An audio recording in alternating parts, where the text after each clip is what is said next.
Hello class, आज पद परिचय के अंतर्गत हम लोग समुच्चयबोधक पद परिचय पर चर्चा करेंगे। इससे पहले हम लोगों ने क्रिया विशेषण पर चर्चा की है। तो क्रिया विशेषण आप जानते हैं किस प्रकार से उसका पद परिचय देना। आज हम लोग समझेंगे कि समुच्चयबोधक का पद परिचय कैसे देंगे।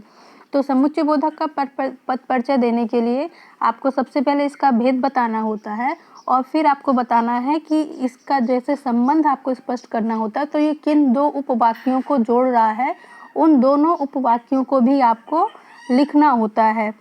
जैसे इसमें आपका पेज नंबर 148 पे देखिए दिया है कि पद परिचय का आपका समुच्चयबोधक का पद परिचय देना कैसे है। आपको पहला इसमें दिया है बबीता दूध नहीं लाई इसलिए बच्चों ने दूध नहीं पिया।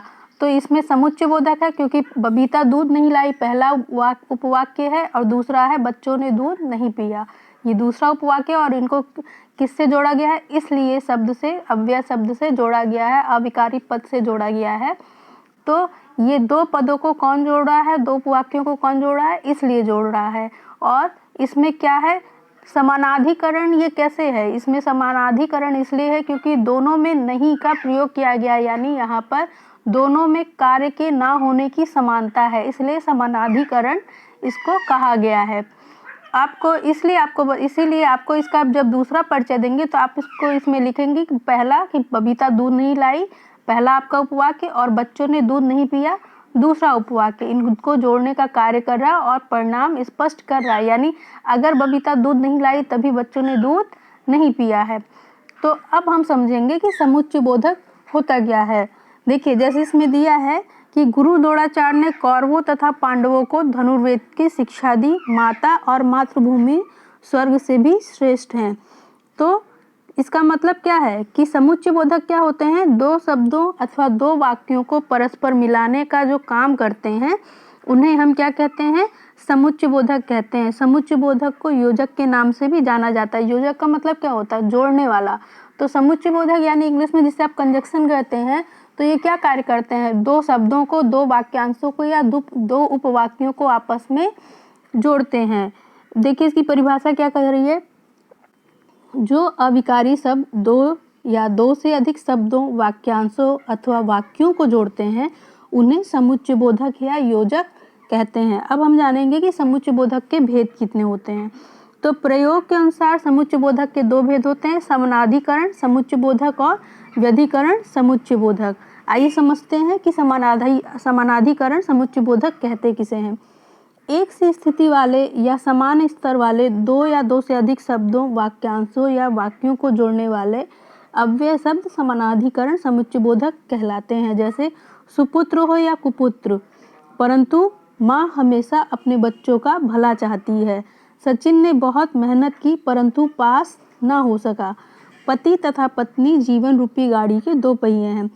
तो उपयुक्त रंग जो वाक्य हैं उसमें रंगीन शब्द जो छपे हैं वो समानाधिकरण समुच्चयबोधक हैं, जो वाक्य में समान स्तर वाले शब्दों तथा वाक्यों को जोड़ने का काम कर रहे हैं। और समानाधिकरण समुच्चयबोधक शब्द कौन से होते हैं, और, तथा, एवं, परंतु, किंतु, लेकिन, मगर, अथवा, या, इसलिए आदि।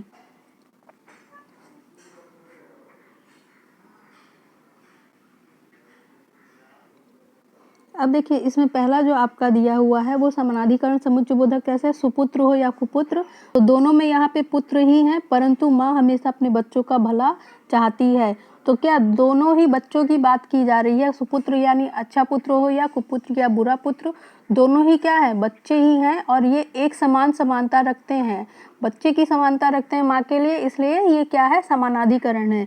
या पति तथा पत्नी जीवन रूपी गाड़ी के दो पहिए हैं, तो पति और पत्नी का क्या है, दोनों में समानता रहती है, इसलिए किस में आई, ये आपका समानाधिकरण समुच्चयबोधक है।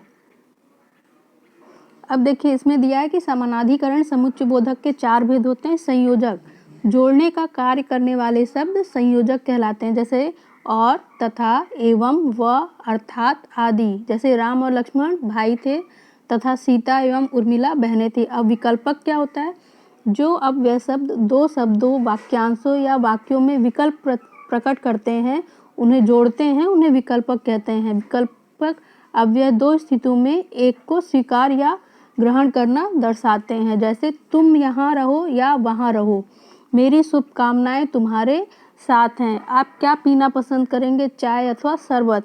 तो विकल्प का मतलब तो आप जानते हैं ऑप्शन, यानी कि पहला आपका जो होता है संयोजक होता है उसमें जोड़ने का कार्य करते हैं समान शब्दों को, समान वाक्यों को। और इसमें क्या करते हैं विकल्पक में कि दोनों ही समानाधिकरण होते हैं। जैसे इसमें चाय और कॉफी शरबत दोनों ही पेय पदार्थ हैं, दोनों में ही समानता क्या है, दोनों पेय पदार्थ हैं, लेकिन दोनों में विकल्पक में क्या हो गया, इसमें क्या प्रस्तुत किया गया, ऑप्शन दिया गया, विकल्प प्रस्तुत किया कि आप इसको ले सकते हैं या उसको ले सकते हैं। विकल्प सूचक शब्द क्या है, या अथवा चाहे। जैसे कि आपको क्वेश्चन दिया जाता है कि आप क्वेश्चन नंबर 1 करिए या क्वेश्चन नंबर 2 करिए, तो उसमें किसका प्रयोग किया जाता है, या अथवा का प्रयोग क्या करते हैं हम लोग। अब है विरोधवाचक, जो अव्यय शब्द वाक्य के प्रथम आर्ध के अर्थ में विरोध प्रकट करते हुए उसका निषेध करते हैं, उन्हें विरोधवाचक समुच्चयबोधक शब्द कहते हैं। रावण शास्त्रों का पंडित था परंतु दुराचारी भी था। प्रथम आर्ध के अर्थ में विरोध प्रकट करते हैं। तो देखिए इसमें जो इसमें था कि इसमें पहला आपका उदाहरण दिया है, रावण शास्त्रों का पंडित था। तो इसमें पहला जो अर्थ है यानी प्रथम अर्ध का मतलब पहले आधा जो उपवाक्य है उसमें दूसरा उपवाक्य जब जोड़ा जाता है तो दूसरा उपवाक्य क्या करता है, उसका विरोध करता है कि नहीं ऐसे नहीं वैसे। जैसे कि हम कह सकते हैं कि सीता अच्छी लड़की है किंतु वो अच्छा नहीं बोलती है। तो इसमें क्या है, जो उसकी अच्छाई है उसमें पहला उपवाक्य क्या है, दूसरा उपवाक्य उसका विरोध कर रहा है। तो ये क्या हो जाएगा आपका विरोधवाचक समुच्चयबोधक। जैसे राहुल परिश्रम तो करता है किंतु बुद्धिहीन है। विरोधवाचक शब्द कौन से हैं, किंतु, परंतु, लेकिन, पर।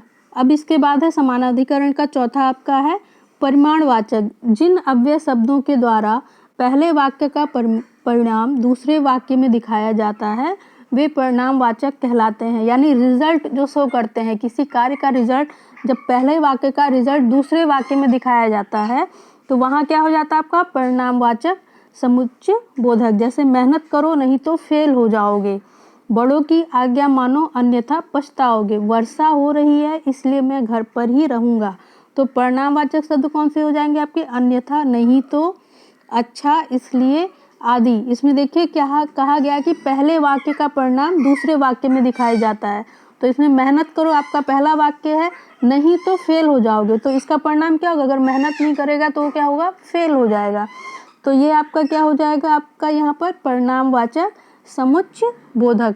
कल हम लोग बात करेंगे व्यधिकरण समुच्चयबोधक पर। Thank you.